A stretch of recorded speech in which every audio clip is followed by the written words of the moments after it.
I'm going to open it up because I made it for you guys. You can download this. If this is your first video of ours you're watching, click the link in the description. Get on our mailing list. We'll email you this preset as well as much more, and sample packs and Ableton projects. I don't know. There's so much stuff in there. Free production gear for you guys. There's a bunch of good stuff in there. I still use a bunch of stuff in there. It's endless ideas in there, guys. So definitely get all that. And if not, watch this and you'll learn how to make the patch right now. So let's listen to it with nothing besides the first oscillator. Turn everything off. Chorus, dimension expander, EQ, filter. So this is the original sound right here.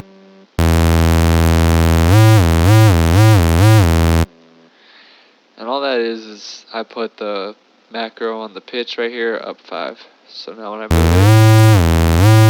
it, and I also am going to start mapping it in the song. So as I'm pitching the sound, so is the sound. The sound's moving with the pitch.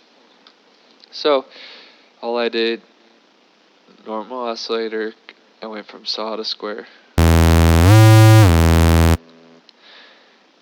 Then I knew the sound. That's usually how I make all my sounds right there. As I do just normal, quick, so I can get the movement of the sound. And right here, once I did the low pass 4, cut off 1/2, nothing special. Put that on the cutoff, did a little bit of resonance with it. I got the wobble I wanted, and I actually did end up keeping this oscillator settings because I just wanted to layer it and add another tone to that, because that's already a good signal right there. So make sure the pitch is the same, and I just put it to filter 1, and here's the sound. Filled in the gap, and that's the tone I was going for. And then I went to the modulation oscillator, which even took it that much further. And I probably wouldn't have got this sound if I really worried about going in depth about the oscillators, because really everything is from a sine. It's just a sine manipulated. So once you understand that, when you're going to do intense processing, you want a really simple signal that you're working with. If these are really distorted and all wavy and stuff, you really can't do much without it going to shit. So it's really like when you're using these complex waveforms, there's only so much you could do with them before you turn one knob too far and it just goes. So simple does not mean it's easy. It means you're aware of the signal, and you know that you're making that simple signal very complex through the process you're doing. As you can hear, just a low pass plus that on top gave it a very unique sound. And then once you do the modulation, it really gives it a high tone. And all it was the phase just slid up. This also you want to make sure it has the same pitch. So when you're moving it, white noise, same thing, I just wanted to fill it up. White noise gives a little more edge to it and energy, I guess you could say.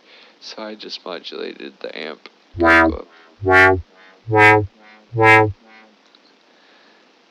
Very cool, very cool.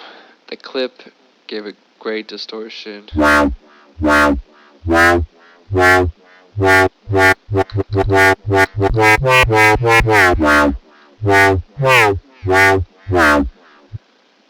then the delay gave it a really cool phasing. And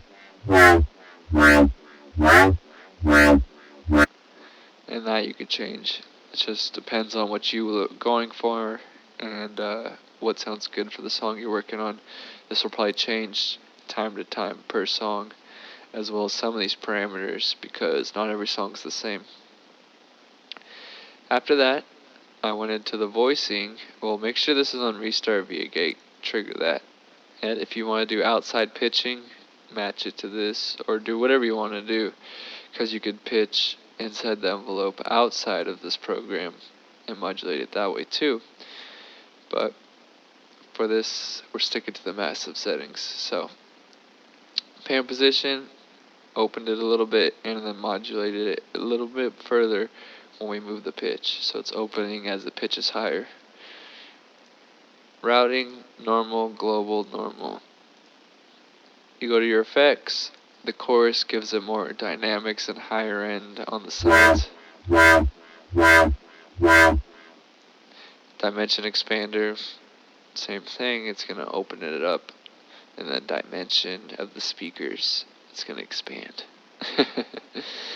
So I just did the dry wet and size a little bit. So as it pitches, and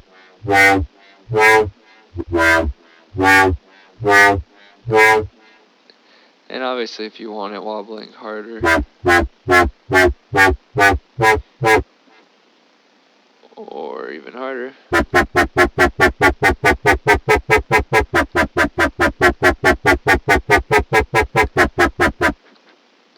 so you can do all that cool stuff right there.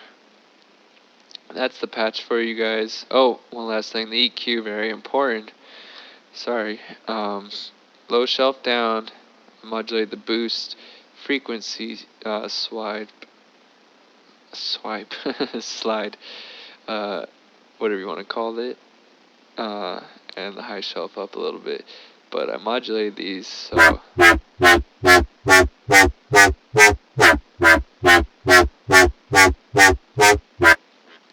gives it more dynamic to the sound, and it's really getting higher and gritty and wider as we pitch the synth higher. So it really gives depth to the sound and just doesn't make it a normal wobble. Those little things add up. So I'm going to save it real quick. Just make sure it's in here for you guys, the Jauz Wobble House. And it's in there for you guys. I hope you guys learned a lot from this. I mean, for a while I couldn't even make the sound. It was really those simple waveforms processed, because when you're using all this analog gear and all that cool stuff, it's just basic waveforms, and you're processing those basic waveforms into the new sounds. And then these VSTs came out, which gave those processed waveforms as oscillator sounds. So now instead of the basic signal, you already have a processed signal, and you're going to process it even more. And it really, sometimes you really can't do much. Certain things can only give you certain results. So you get those basic oscillators, waveforms in there, and you can really process them in all different ways, shapes, and sizes, and really get some cool sounds. And most of those really cool sounds are those basic waveforms, just super processed. So learn processing and how to make it sound good in the mix, and then you can make those simple waveforms and just keep processing them and processing them until you get something good. So I hope you guys enjoyed. Get that preset and all our free stuff, link in bio. Subscribe, comment what you want to learn. Peace.